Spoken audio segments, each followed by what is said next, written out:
Now, the latest from ITV News in the West Country.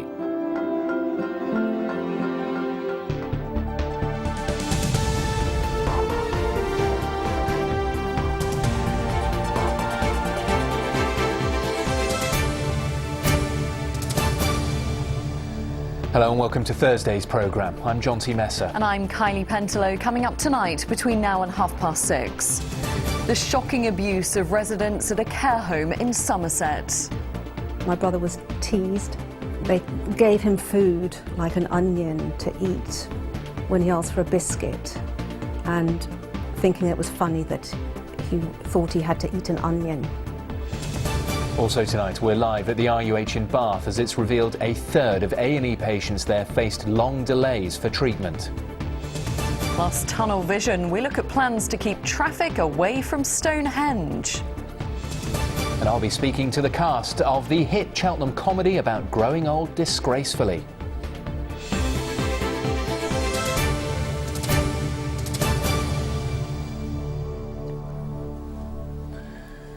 Good evening. First tonight, vulnerable adults were bullied and humiliated by staff at a care home in Somerset. A report into abuse at Mendip House, part of Somerset Court near Brent Knoll, found workers threw food at residents, manipulated them into paying for meals and forced one person to crawl around on the floor.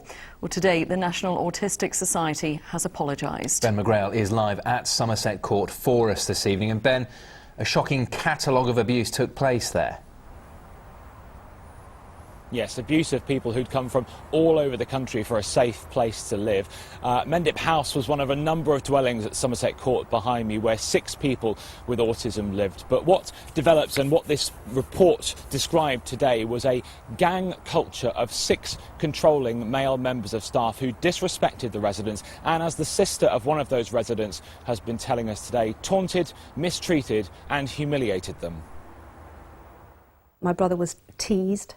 They gave him food like an onion to eat when he asked for a biscuit, and thinking it was funny that he thought he had to eat an onion.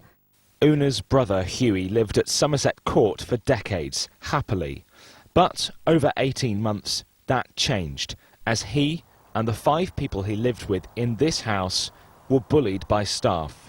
There's some stuff I find it difficult to talk about, but we had no idea that anything like this could ever happen at Somerset Court, where we'd been so happy with the place for so long. Today, the Somerset Safeguarding Adults Board released a report which said staff behaved in a cruel way and far below the standard expected. Among the incidents of bullying and disrespectful behaviour, a resident was made to crawl on the floor on all fours. Staff threw cake at another's head, and the report includes details of when Hughie was given a raw onion to eat instead of a biscuit. Medication also went missing, and there were numerous counts of vulnerable residents buying food for staff amounting to thousands of pounds.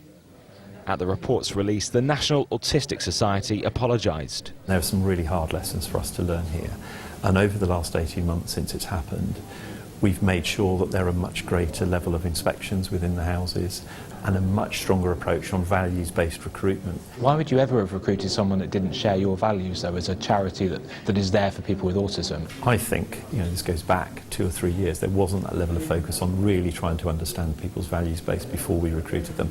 Of course, we've changed that now over the last 18 months to make sure there's a far greater focus on those values. Different local authorities. Well, among a number of national recommendations made by today's report is a change to the way care home places are found, allocated and monitored. Places can be bought for people, such as the residents at Mendip House, and the host authority aren't informed that they're actually in their area. That cannot be right. Well, the report has shocked the community around the home. Roy worked there in the 90s. The residents there were just wonderful people to know. They were humorous, they were happy, and it really hurts me to think that they were treated like that. There's absolutely no reason why that should have happened, because they weren't violent, they weren't aggressive. Well, several members of staff, including the manager and deputy, were dismissed during the investigation, and Mendip House itself was closed in 2016. As for the residents who lived there, like Hughie, they've been given new homes. There is a change. He seems so much more confident and chatty. His talking has come on, which is really nice. So he's in the right place, it seems, for now. So, Ben, apologies from the organisations involved today. Have any of the abusers been prosecuted? Well, the simple answer to that question is no, and that might surprise you, bearing in mind that the author of this report also wrote the review into Winterbourne abuse, those hidden cameras in South Gloucestershire you might remember from 7 years ago. Despite everything we've heard, no charges have been brought. There weren't any police prosecutions in this case, but that was following a 5-month investigation. Obviously, we reviewed all the evidence and it didn't meet the evidential standard to go forward with the prosecution. Having said that, the people involved in this were vulnerable and the victims were vulnerable, so we looked at that very, very carefully before making that decision. Well, Somerset Court is still operating. Mendip House may have closed down, but there are 6 other dwellings on the campus behind me, and the staff here are hoping that the huge amount of good work that they've done in the past can be recognised and improved on going forward. Ben, thank you very much. Ben McGrail there. The mother of a missing pregnant woman from Stroud is appealing for her to get in touch. 35-year-old Lisa Brookshaw is expecting twins. She's not been seen since a doctor's appointment yesterday. Police say she has links to Cheltenham, Gloucester and Weston-super-Mare. A number of hidden cameras have been installed in Bristol to catch fly tippers. Well, people caught will now face fines of up to £50,000. The council is especially concerned with large items like fridges and furniture being dumped and blocking the city's pavements and pathways.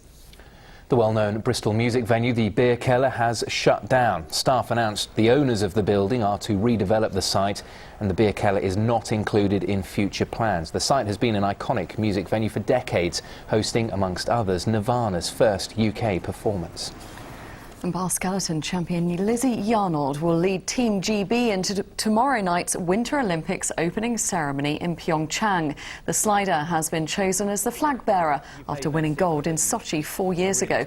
She's attempting to become the first British Winter Olympian to retain her crown.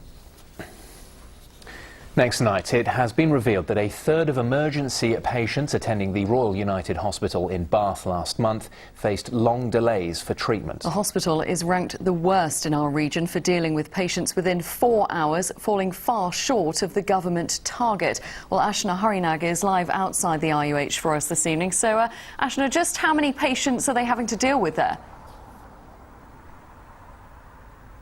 Kylie, it really has been an exceptionally busy month here for the RUH. Just alone in January, 2,597 patients were admitted to A&E. Of those patients, 1 in 3 had to wait more than 4 hours to be seen. Now, the hospital acknowledges that has been a particularly busy month with staff under an increasing amount of pressure and a high patient volume. Well, I've been speaking to some of those patients, including one man whose operation was scheduled for today but was then cancelled. It's been cancelled now twice, so obviously that has a domino effect because I can't plan anything. It's very depressing, really. I can be as angry as I like, but it isn't going to change anything. Myself and countless others are just having to bite the bullet and hope that the NHS comes through for you. Last time we were there, we waited around about 4 to 6 hours. There is simply increasing demand and not enough money to cover it. The people that were there when I was there, obviously caring, working hard and doing all they can, just don't seem to be enough of them. I remember them walking up and down going, like looking quite tearful, going, I'm really sorry about this, just so sorry about this. It wasn't their fault. Well, in an interview today, Health Secretary Jeremy Hunt was asked if he was prepared to apologise to NHS staff given the pressures that they're under this winter. You know, first of all, I completely recognise the pressures that they've been going through, and when they signed up to go into medicine, they knew there were going to be pressurised moments, but I also recognise that it is not sustainable and not fair to say to them that this is going to be repeated year in, year out. And Ashna, that's the situation in Bath, but how are the rest of our hospitals in the region doing?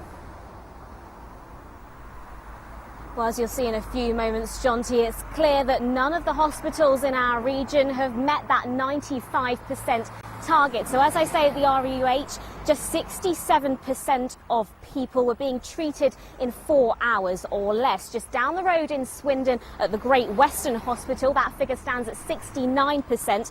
And over in Southmead, despite an improvement on their figures from December, still there, a quarter of patients are having to wait more than 4 hours to be seen.